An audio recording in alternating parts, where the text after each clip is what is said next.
I settori che trainano l'economia ligure sono quello dell'agroalimentare, del turismo e dell'edilizia.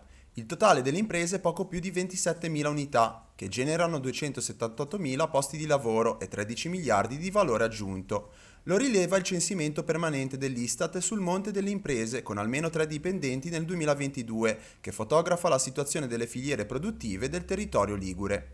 Una realtà che si compone di molti tasselli, ma a spiccare appunto sono alcuni settori. L'agroalimentare rappresenta quello più importante, con 6.235 imprese, 52.000 addetti e un valore aggiunto di 2 miliardi. Segue il turismo con 4.000 imprese, 45.000 lavoratori e mezzo miliardo di valore aggiunto. Sul podio sale anche l'edilizia, che con 3.752 imprese genera 30.000 posti di lavoro e un valore aggiunto di 1 miliardo e 700 milioni. A impattare in modo significativo sull'economia ligure ci sono poi per numero di imprese i settori della logistica e dell'arredamento per casa e ufficio, mentre per valore aggiunto quello dell'energia. I dati rispecchiano un'economia strutturata su alcuni capisaldi, ma comunque variegata.